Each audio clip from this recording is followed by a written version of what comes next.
Olá pessoal, de volta aqui com Cada Minuto Debate, segundo bloco. No segundo bloco a gente fala sobre a nossa realidade local, né, aqui de Alagoas. E aí o tema que a gente definiu ao longo da semana foi, vamos dar a nossa primeira pincelada sobre os nossos deputados federais, a representação alagoana na Câmara, quem deve continuar, quem deve sair, como é que vai se dar o movimento para a próxima eleição, né? Entre os 9 que temos lá, a gente tem um Arthur Lira, que a gente não tem dúvida da reeleição dele. Arthur Lira, inclusive, pelos planos deles, ele quer ser o deputado mais votado proporcionalmente do Brasil. Esse é o planejamento dele, do Arthur Lira. Tem candidatos muito fortes, que são Isnaldo Bulhões, Sérgio Toledo e os Albuquerques, né? Hoje é o Arthur Albuquerque, mas pode haver uma troca de pai e filho. Mas esses três candidatos, eles têm bases muito poderosas. É o Nivaldo Albuquerque, né? É Nivaldo Albuquerque. Arthur não, Nivaldo Albuquerque. Eles têm bases muito poderosas e dificilmente perderão essas vagas. E tem o Beltrão, né? Eu falei de 4, o 5º candidato tem o Beltrão, que ele é candidato de uma família, e aí ele tem o desafio de manter a família unida, né? E aí que ele seja o candidato único para federal. Aí temos outros 4 candidatos que vão ter que lutar mais para conseguir manter a vaga. Você tem um Paulão, do PT, e a gente pode falar do compromisso do PT. Tem a Tereza Nelma como uma candidata de esquerda, até mais à esquerda que o Paulão, porque a Tereza Nelma ela abraçou as pautas identitárias e tudo mais. O Pedro, que entrou na vaga do JHC, o Pedro Vilela, esse vai ter muita dificuldade, né? Porque a gente vai colocar com o Rui sendo candidato, é mais ou menos o mesmo público, e o Severino Pessoa, de Arapiraca, que esse também vai ter extrema dificuldade de reeleição. Mas o que é que você acha dessa bancada? Você acha que a minha análise é mais ou menos por aí? Você acha que algum outro vai ter dificuldade? Não, eu acho que é por aí, o Arthur Lira está tão confiante, é um pouco óbvio, né? Ele está tão confiante e tem realmente os números, os dados e a situação, as circunstâncias para uma reeleição tranquila, provavelmente para ser o mais votado.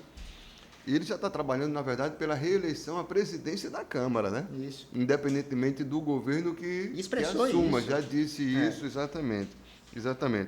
Então, Arthur Lira, Isnaldo Bulhões, o Marcos Beltrão e o Nivaldo Albuquerque, né? Esses 4. O Isnaldo, ele fez um papel de ser o deputado federal do governo de Alagoas, do Executivo, né? Ele que sempre com o Renan Filho. Uma família importante, uma base importante no Sertão, Santana do Ipanema. Ganharam a eleição de volta, né? Ganharam a eleição, agora em Santana. Uma longa tradição. Ele foi deputado estadual, né? Está no segundo mandato já. Federal. No primeiro federal, vai para o segundo, né? Eu acho que tem chance, né? Por esse histórico aí e pelos nomes. É um nome forte, realmente. Os Beltrões têm aquela questão da briga familiar, né? Eles parece que estão conversando, tentando chegar a um bom termo, uma vaga na federal, mas desde que o mundo é mundo, um Beltrão tem uma vaga na Câmara Federal e um Beltrão tem uma vaga na Assembleia Legislativa, né? Brigaram já pela prefeitura, né? No ano passado. O Max perdeu para o Marcelo. Feio, né?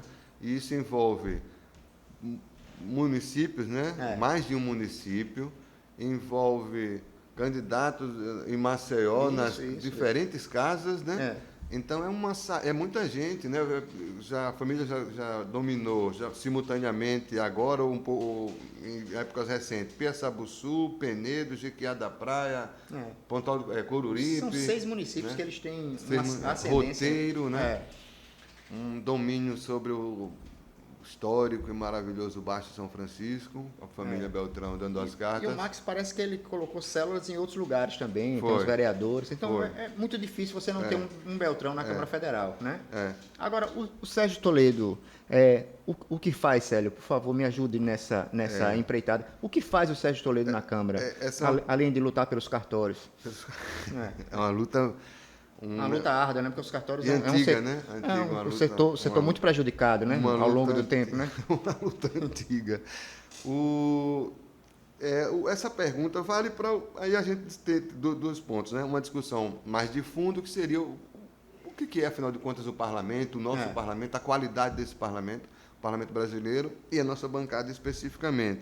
Porque a gente tem, historicamente, eu não sei realmente responder para não fugir da pergunta. Não faço muita ideia do que anda fazendo o deputado Sérgio Toledo como deputado federal, depois de acumular uns 3 ou 4 mandatos de estadual, né, na Assembleia Legislativa.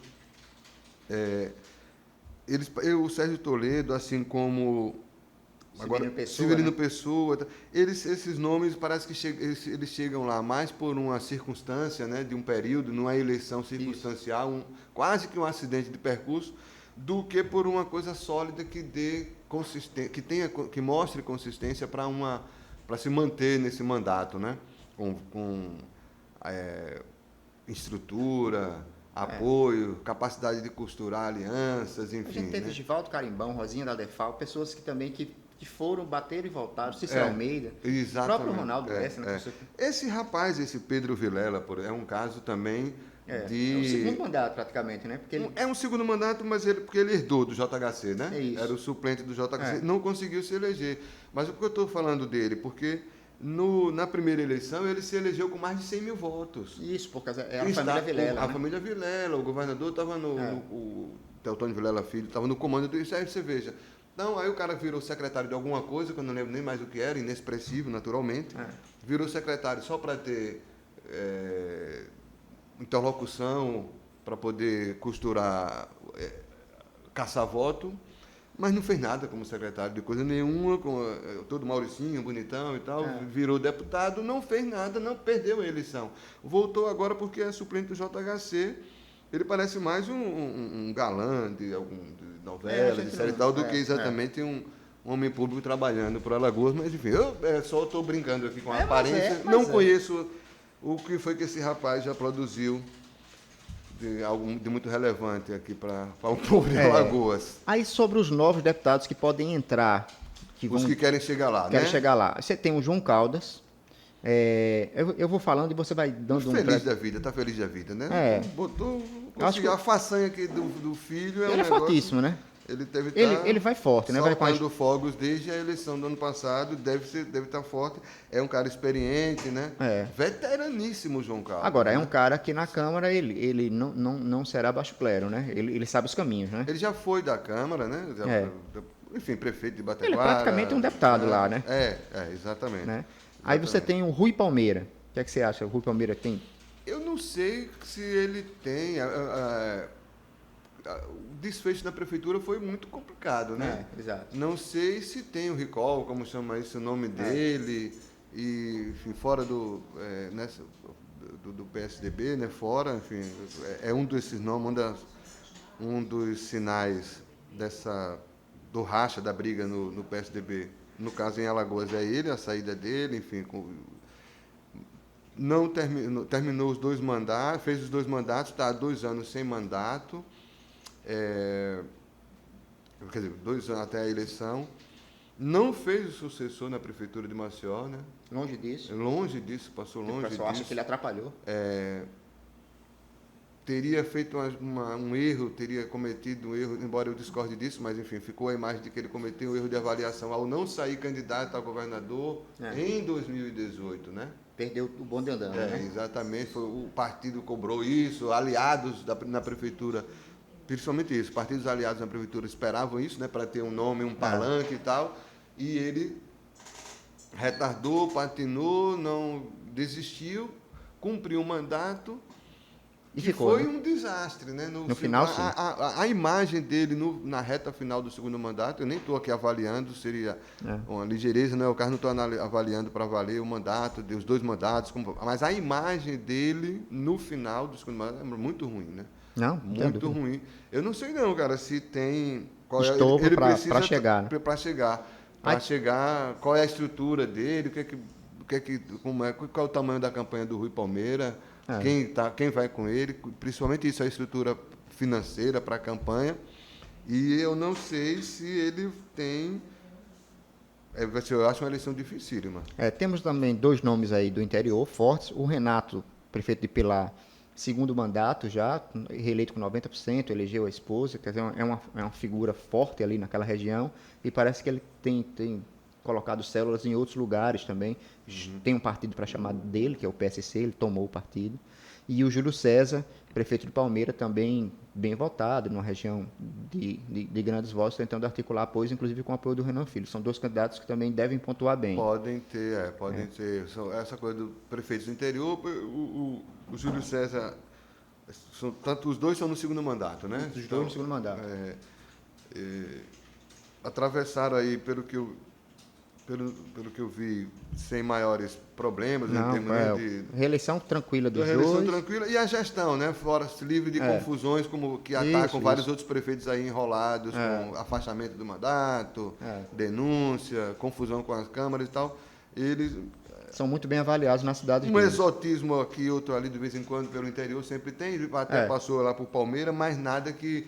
Então, acho que são nomes curiosos. O Júlio César é um cara que tem um carisma, foi bem.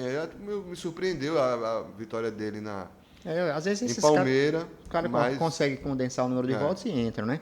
E a última pergunta para a gente é a questão ideológica. Se algum candidato da direita alagoana, da chamada direita alagoana, eu falo Léo Dias, delegado Fábio Costa, Cabo Bebeto, eles parece que tem um pré-acordo entre os três de um deles tentar a Câmara Federal. Você acha que existe essa possibilidade em Alagoas de um candidato da direita conseguir essa vaga? Da direita, dessa extrema direita, digamos assim, né? Ou dessa direita, vou tirar o extremo, os caras ficam magoados. Vou chamar de direita... Direita raiz, não, né? Direita raiz. Imagino que não é raiz. Essa daí. São três nomes novatos, né, na política, não é isso? Estrearam agora, né? Todos bem votados. O Leonardo Dias, o delegado o Fábio Costa e o Cabo Bebeto. E o Cabo Bebeto na Assembleia, no caso. Campeão né? de votos da Assembleia. Um deputado estadual e dois vereadores, né? Eles são, os três são frutos do vendaval que o país... que pegou o país desde algum tempo atrás e que se manifestou, que se traduz definitivamente na eleição do Bolsonaro. Uma retórica, em boa parte, tosca, bobagem de caçar comunista, com medinho de ideologia de gênero, uma mistura de ignorância com jogada com politicagem, né, esse discurso. Em termos de política, nenhum dos três, o delegado é aquela linha, é a linha dura, acha que a coisa se resolve na porrada, no grito, na macheza, enfim. Os três, mais ou menos. Os três, exatamente, os três mais ou menos por aí. Eu torço que não façam muitos estragos. Mas são fortes, para Alagoas, eu não torço que se a vida esteja bem para eles. Espero que não façam estragos com o mandato. Mas tal para federal, né? Eu acho que mais forte aí talvez seja o delegado. É uma eleição recente. Tem uma... mais votado da Câmara de Marcel. O mais votado e ele tem talvez, eu não sei se ele tem nessa coisa ideológica, talvez ele seja mais, embora os outros sejam mais estridentes. O Fábio Costa é mais articulado. É mais articulado e eu acho que ele guarda uma coisa mais... tem um foco mais preciso aí nessa... E tem as forças de segurança no estado todo, né? Sim, é isso. Essa é um apelo. O Cabo Bebeto também é uma coisa mais deslocada, né? Mas a coisa da segurança, que é uma bandeira que será sempre nas eleições, enfim, é uma bandeira permanente. E ele mexe muito com isso, atuante na rede social, com muitos seguidores. E continuou delegado, né? Isso já, para mim, quero ver se ele vai continuar delegado se for para Brasília. Né? Ele fica segunda, quarta. E depois vem investigar 2 dias algum caso rumoroso em Alagoas. É uma brincadeira, ele devia ter deixado a delegacia e está exercendo o mandato. Né? Não estou dizendo que é ilegal, nem aquilo, nada disso. Mas não me convence. O sujeito é delegado de polícia, vai investigar crimes, que é uma demanda. É como ser jornalista, ser delegado, é 24 horas. Ou ter um mandato de político, também é 24 horas. Fazer as duas, dividir, se horário comercial termina um e começa o outro, é brincadeira, né? Mas ele não quis largar para poder ficar como delegado e ter toda uma relação que é importante. Dentro do processo. Afinal de contas, foi como delegado que ele virou político e se elegeu, né? Exatamente. É isso, gente. Esse foi o segundo bloco, a gente falou aqui, deu um em passando, depois a gente vai voltar com mais profundidade. E vamos para o terceiro bloco, a gente fala de comportamento e cultura, hoje com um tema bem palpitante. Obrigado.